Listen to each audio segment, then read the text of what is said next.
We should have used the real backdrop, not the... Well, I just a couple points and we'll answer your questions, and I'm sure you're dying to get home. So first I want to thank Canada. They did a great job of hosting this, and Foreign Minister Jolie, who had to leave here. She's going to go be sworn in, remain in her post, and she's become a friend in the last few weeks as we've worked together. I knew her a little bit before, but gotten to know her now, obviously, in this role. They did a great job of hosting it, a beautiful place, and so we're grateful to them. I think we have a very strong statement from the G7. Hopefully you've gotten that by now and have been able to see it. A very strong statement on a number of issues of mutual concern. We touched those topics. It was a really good engagement, and obviously there'll be some follow-up. And it sort of sets up for the leaders' meeting later on this year, and we hope that'll be equally productive. But we felt really good about the statement, worked hard on it. I think it reflects our points on a number of topics. And I would just say the one takeaway, you're going to ask me questions about things that are going on in different bilateral relationships and so forth. But I think what's important, and something I said at the outset, which everybody agreed with, is that we're not going to allow the things we disagree on, and we'll disagree on things, to keep us from working closely on the things we agree on. And there are a lot of those. And hopefully the statement reflects that, and our actions will reflect that. And so we feel really good about it. The other announcement, and I think that's already reflected in the President's statements, there was what we felt was a very positive and productive engagement yesterday with President Putin and Special Envoy Witkoff. Obviously, he is on his way back. He should be back, and hopefully we'll convene this weekend. We'll examine the Russian position more closely and determine, the President will then determine what the next steps are. Suffice it to say, I think there is reason to be cautiously optimistic. But by the same token, we continue to recognize this is a difficult and complex situation. It will not be easy. It will not be simple.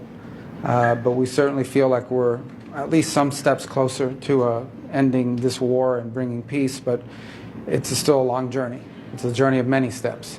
But this is positive momentum. Obviously, we'll see what Russia and others are willing to do. It's not just Russia. Obviously, it has to be things acceptable to Ukraine. But it's been a good week in that front, but there's a lot of work that remains to be done. But, there's reason to be cautiously and optimistic, but we'll know more once Special Envoy Witkoff, Ambassador Witkoff returns, and we have a chance to all convene and talk about it. And obviously, the President is the ultimate decider on next steps for the United States. Okay. Mr. Secretary, do you trust Putin? I think it's an irrelevant question. I think in foreign policy, it's not about trusting, it's about action. It's about things that you do. So in the end, on something like this, you can't just say you want peace, you have to do peace. And that's true for both sides in any conflict. So in any war and in any engagement. So I think ultimately, all these things, I would just encourage you guys, if we're going to be serious about foreign policy, to sort of navigate away from some of this is not a reality show. This is not about personalities. This is very simple. You either do things or you don't. There are things you are doing and things you're not doing. And that's what foreign policy is driven by, and that's how our decisions should be driven by. So unfortunately, in foreign policy, oftentimes you will have to work with, I'm not talking about President Putin in particular, I'm talking about generally, you will have to work with people you don't like in foreign policy. And oftentimes you will have disagreements with people you like. Sometimes you will have to figure out how to work together with nations that are not aligned with you on most issues. And in some other cases, you may find yourself unaligned on an issue with a nation that you work with very closely on a bunch of other things. That's not just now true today. That has been true throughout the history of mankind and certainly the relations between nation states. So I think it's important. I get there's this temptation to cover foreign policy the way we cover domestic policy and the way we cover other things in our society. But foreign policy is about nation states pursuing what they have interpreted to be in their national interest. And balancing that is what the art of diplomacy and the work of foreign policy is all about. And so we need to sort of be mature and open-eyed and realistic without losing our idealism, without losing what we hope the world will look like and want to shape it and be a part of. But by the same token, we have to make pragmatic decisions every single day, and that's not true today. That's always been true. Always. Do you have any top lines from Mr. Witkoff? This was a late meeting. It went hours long. Is there anything that he shared? And then when you do examine the Russian position, that the comments by President Putin were quite convoluted and tough to decipher. I wonder if you think that he's playing for time. Well, I think you're not going to. This is not something that's going to play out in press conferences. As I stand at a press conference. But this is, these, again, I go back to the point I just made. When you want, if you think about the most recent example of ceasefire negotiations, which was what happened in Gaza and with Israel and so forth. Yeah, there were newspaper and there were articles and there was news stories about it, but ultimately you found out what the results were after the fact. And in the meantime, you saw public statements from different sides in regards to what they were going to do. I think this will be no different. So certainly, we're not going to make our foreign policy decisions on the basis of what a leader simply says at a press conference or somebody puts up on a social media post because there's some blogger close to the Kremlin or something like that. And likewise, I don't think they're going to do that either. So I would just say that this is going to play out the way things of this nature and caliber have traditionally and normally play out, and that is with the leaders of the countries involved speaking, not in front of the cameras, not in front of the media, but in these negotiations that happen and in these talks that happen.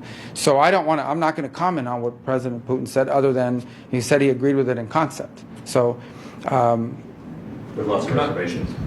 well, again, he said that at a press conference. As I said, and I go back to the phrase I used earlier, I think there is reason for cautious optimism that something good could come of this. Obviously, we're going to wait for Ambassador Witkoff to return. He's not back yet. We're going to reconvene. Obviously, I spoke to him late last night. He spoke to the president well before that. He may have spoken to other members of our team. I've been here. But ultimately, we're going to reconvene, and the president will have options available to him, and decisions will be made after that. But I don't want to speculate or characterize anything beyond what I've just said until we have had a chance to sit down with Ambassador Witkoff, who's still overseas and in travel. Can I just follow up on that point then, Mr. Secretary, because when on the way here you said you were seeking an unconditional acceptance. I mean, clearly Mr. Putin is adding a whole series of conditions, and also the President says this should be... Well, how do you know he's adding conditions? From what he said publicly. Yeah. Well, I go back to the point I made. Let's let this thing play through, okay? And then let's figure out what... Let me at least talk to... Let's the team get together on the state side of this and talk to Ambassador Witkoff and go through some of this. Again, we're not going to be involved in this process where I'm being asked to stake a position of U.S. policy on the basis of what someone said at a press conference yesterday. So we're going to work through this thing in a normal, sane fashion. We'll figure out where we are based on what I know at this moment with my conversation with Ambassador Witkoff. He's not here yet. I feel like there's reason for cautious optimism. I think the President shared that today in his True Social post. But there's a lot of work. No, I have never told anybody that this is going to be easy, fast, simple, slam dunk. It'll be hard, but it's important work. We are a better place today, I hope, I believe, we have reason to believe, than we were a week ago. But we still have a long ways to go. It could come together pretty quickly if everyone aligns, but I don't know how aligned we are yet. That's what we're about to find out. So cautious optimism is about the best phraseology I could use at this moment. Based on what we know, we're going to keep working on it. Secretary, the statement that you... I'll get to everybody. But it's just the fundamental element of the President's proposal was it should be an immediate ceasefire. Sure, and that's the question is proposal. how long does Putin have? Well, in terms of long for what? How long does it, because there are those who say he's playing for time, but this is adding conditions, adding... Well, this war's been going on for 3 years. So I think the question, and with no end in sight at this point, without this intervention by President Trump. So I think the question is, is the fundamental question really is not how long. I think the question is, are we actually moving towards a ceasefire, or is this a delay tactic? I'm not going to answer that because I can't characterize that for you right now. I think we'll know sooner rather than later, and a lot of that will be based on the conversation Ambassador Witkoff had yesterday and other factors that are in play. But we're not there yet, but we will get there. We want it to be, the President wanted it to be yesterday and the day before. But we're certainly at least talking about peace for the first time in 3 years. Now we'll have to figure out how close we truly are, and that's going to take some time. And Witkoff's not here yet, so here meaning stateside. Mr. Secretary, the joint statement says that there is a need for robust and credible security arrangements for Ukraine. How would you define that based on your conversations here at the G7? What are robust and credible security arrangements? Well, that's to be determined by the negotiations. Here's what I want to encourage everybody to do. Bifurcate two things, okay? The ceasefire and the conditions for everybody to stop shooting at each other. What will it take to get everybody to stop shooting at each other? And then moving to a negotiating table on settling the war with finality. Two separate processes. Process number one is, what do we need from both sides in order to stop the shooting and the fighting, so that you can get to a negotiating table? That's the second phase. As part of that second phase, there will obviously be every country in the world has a right to security, has a right to defend itself, has a right to protect its territory. That will have to be part of that conversation. And it will have to be something that involves not simply the views of the United States, but other countries that are involved in that. I've repeated this over and over again. The European Union has imposed significant sanctions on the Russian Federation and on individuals inside of Russia. So they will have to be consulted and they'll have to be engaged in this process and so forth. So let's not predetermine or start putting everything ahead of itself here. The process of what long-term security means for Ukraine, that will be something that Ukraine will obviously have to agree with, and that will have to be worked through as part of that second phase. But we can't get to the second phase till we get through the first phase. We think it's very difficult to negotiate lasting peace and security in the midst of a all-out war. And so we have to try to lower that so that it makes it possible to move to phase 2 of this. Mr. Secretary, the statement that you issued a little while ago also notes that the G7 discussed ways to impose costs on Russia should that become necessary, to include caps on oil prices, additional support for Ukraine using seized sovereign Russian assets. Was there, but it said it discussed them, you didn't agree on them. Is there any agreement within the G7 on these particular measures, just what they should be in what order and what might trigger them, and why did you discuss them if you're so cautiously optimistic? Well, first of all, they were raised because the Europeans have their own set of sanctions and new ones they would like to impose. And certainly the United States is not a member of the EU. We don't have a vote at the EU. And so whatever they determine and decide to do, we can't control it. They ask us for our input, we'll give it to them, but that's not what's happening right now. So yes, it was discussed. As far as U.S. sanctions are concerned, the President's made clear, the President on 2 occasions in the past week has reminded everybody that the U.S. has these options available to it, but he doesn't want to do that right now because he's in the hopes of attracting people, both sides, to a process where we can negotiate peace. And I'll leave it at that. There really is nothing to add to that at this point. Mr. Secretary, Go ahead. Hold on one second. Yes. Reaffirmed unwavering support for Ukraine's territorial integrity, which has been largely absent in various U.S. statements since January 20th. What led you to subscribe to this time? But that's not a change in public policy. The United States have never said that Russia, I've never heard President Trump say that Russia has a right to take all of Ukraine and do whatever they want there. So that's not inconsistent with that statement. That is separate from the issue we face today. And that is that as it stands today, there is a war going on that has no military solution to it.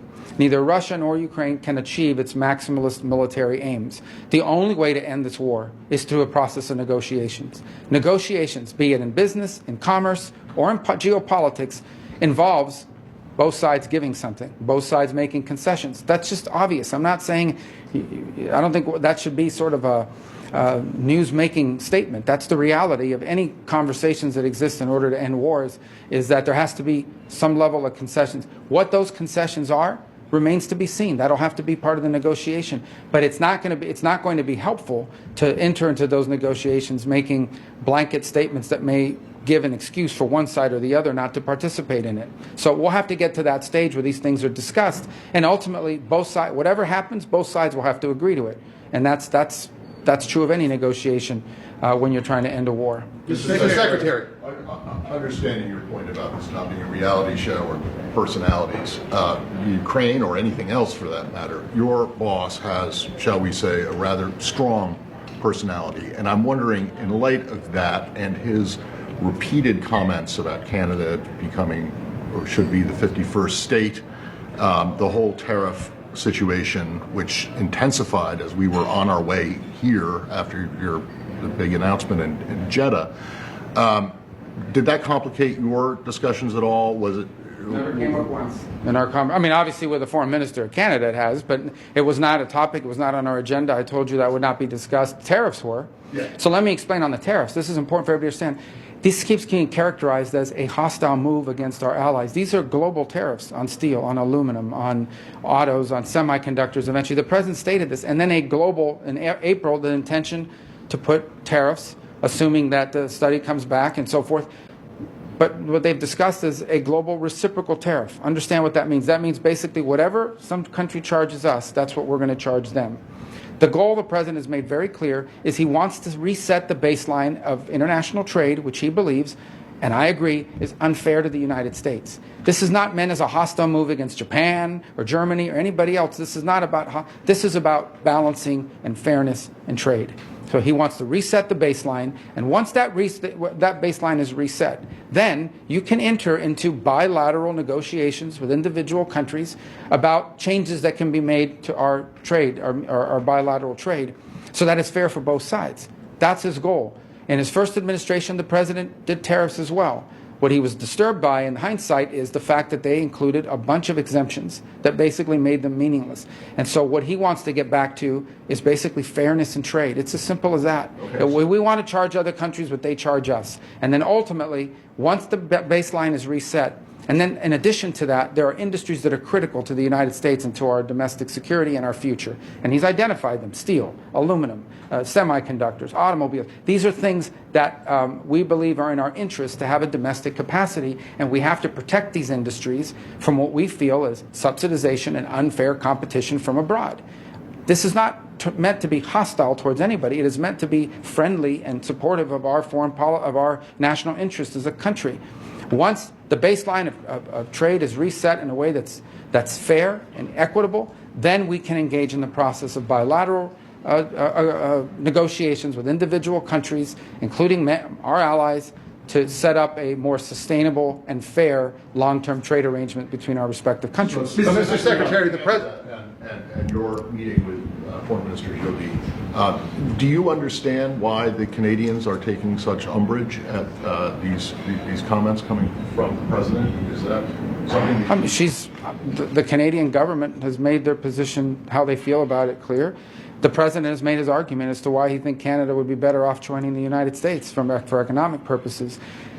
There's a disagreement between the President's position and the position of the Canadian government. I don't think that's a mystery coming in, and it wasn't a topic of conversation because that's not what the summit was about. Mr. Secretary, you said that the tariff policy was not hostile. However, President Trump yesterday in his social media post said that the EU previously had been hostile and abusive towards the United States. How do you square that? And secondly, is he serious when he's talking about the 51st state being Canada?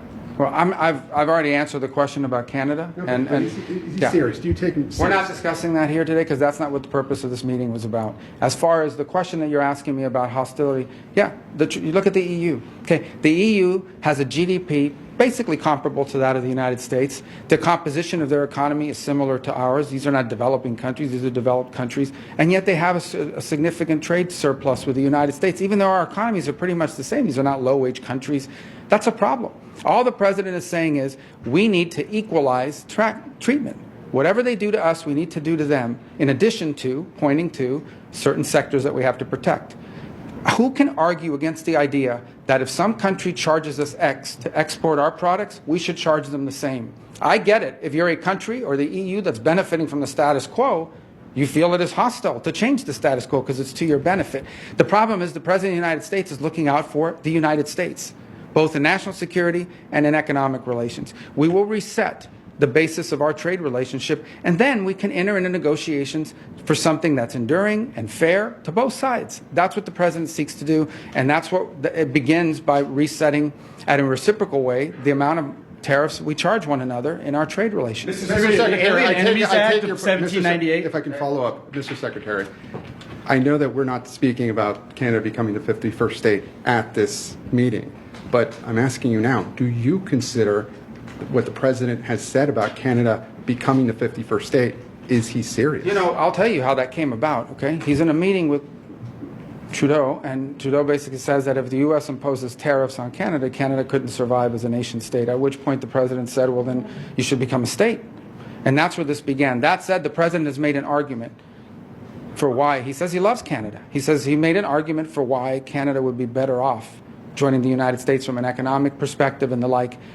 He's made that argument repeatedly, and I think it stands for itself. But is The it counterproductive? The Trump administration is expected to invoke the Alien Enemies Act of 1798. They have to dust that off. A lot of people not familiar with it. Can you help us understand how the Trump administration plans to use these powers? Well, those are that's a question for DHS. It's not a question for us. What I can tell you is, from our perspective, unrelated to that, is that we will continue to look for people that we would never have allowed into this country on student visas had we known they were going to do what they've done.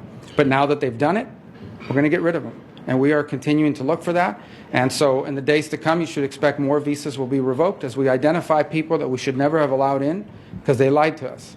When they said they were coming here to be students, they didn't say they were coming here to occupy university buildings and vandalize them and tear them apart and have campuses hostage. If they had told us that, we would never have given them a student visa. Now that they've done it, we will revoke those visas.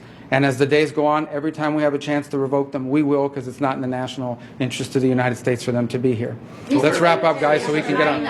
The G7's joint statement has sounds very strong language on China. Could you please describe the sentiment of the discussion behind closed door? And also, do you have anything on a potential meeting between President Trump and CCP Secretary General Xi Jinping? Will that be in China or in the United States? Thank you. Well, I think the president at some point will meet. They will meet. I don't know when that'll be. I don't believe there are any plans currently for that to happen, but I'm sure it will happen at some point. The president engaged with him in his first term, and I expect he will do so again, and he should. These are the leaders of two big, important, powerful countries, and the leaders of powerful countries, whether they agree on things or not, should communicate for the safety and well-being of the world. As far as the statement is concerned, I think it reflects a growing acknowledgement that the Chinese Communist Party has pursued both economic and foreign policies that allow them to benefit from all the good things about the global order, but ignore all of its responsibilities in ways that leave us in danger of being, not just us, but the broader world, of being overly dependent on China for critical supply chains, for rare earth minerals, for key technologies. In the case of Europe, you'll continue to hear a lot of frustration on their part that Chinese overproduction, for example, of electric vehicles are dumped into their economies. And so guess what they have done? They have imposed tariffs. You know what Canada did? They've imposed tariffs on China as well, because that's what countries do when they feel like they're being treated unfairly in trade and commerce. And we support them in doing that. We think that was the right choice in their regard. And we've imposed tariffs on China as well. All right. Is there an offer? Senator Rubio, yes, sir. Would the U.S. be open to an agreement with Hamas to get American hostages released separate from the Israeli hostages, like including Don Alexander? Well, I think our priority always as the U.S. government is always that we care about all the hostages. We want all the hostages released. We believe they should all be released. Okay, and that, by the way, we talk about hostages, we're also talking about bodies.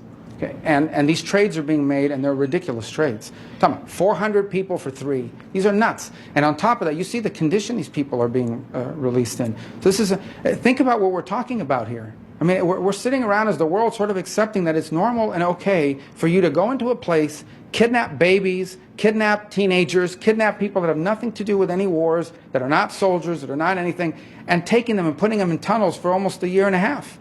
And we're acting like if this is a normal exchange, this is a normal thing that happens. This is an outrage. So they should all be released. So I'm not going to comment on what we're going to accept or not accept, other than all of us. The whole world should continue to say that what Hamas has done is outrageous. It's ridiculous. It's sick. It's disgusting. It should never have happened. And we shouldn't accept it as normal, as a normal negotiation. We're just dealing with some savages. That's it. These are bad people. Terrible people, and we need to treat them as such. But that said, we want all the hostages out. Is there an off-ramp for this trade war? Mr. Secretary, there was a report that was required of the State Department as one of the first executive orders asking for countries to be identified that had insufficient vetting. Has that report gone over to the White House yet? I'm sure you mean we had a deadline to meet that. I'm sure we've met the deadline, but I have to take that back, and we can get you an answer for that specifically. Is there an off-ramp right. for the trade war, Mr. Secretary? About territorial integrity. About what? Territorial integrity Yeah, for you already Ukraine. asked that, yeah. Yeah, so you said that Ukraine would have to make concessions both sides. So will Russia, right. What is your description of territorial integrity when it comes to Ukraine? Is it Guys, again, that's what we're going to have. Let's please. I get it, but let me just put it to you this way. There's 2 processes here. Process number 1 is how can we get shooting to stop? Because we think it's very difficult to negotiate peace while there's still shooting going on and attacks. What can we do to get that to stop to the extent possible? How can we get as much hostility as possible to stop so we can get to phase 2 of this process, which is negotiating those things that you're asking me about? I'm just stating the obvious. When people sit down and negotiate an end to wars, there's usually a give and take. What that give and take is depends on the parties that are at the table. We're not going to predetermine anything. But that's what's going to take to end the war. If there's an off-ramp on the trade, it's not about an off-ramp on the trade. There's not a trade war. This is the United States is resetting its trade relations globally, okay, and resetting relations globally to a level of equilibrium, to a level of reciprocity. And then once that's reset, we can then engage in the process of bilateral talks with Japan, with the UK, with France, with Germany, with the EU, whoever, to figure out, okay, how do we reset our trade relations so that it's fair? Because right now it's not fair. It's as simple as that. That president has stated that repeatedly. And so these are the steps that it takes to get us to that point. You can't, if you do it the other way, which is let's renegotiate, why would they renegotiate their trade relationship with the United States if the status quo is beneficial to them? Why would someone give up something that's good for them? You have to make it fair, and then you can negotiate out, how do we get to a place that's mutually beneficial? Because the current piece of it is just not sustainable. All right? How's your relationship with Elon Musk? Thank you, guys. Thank you. Thank you.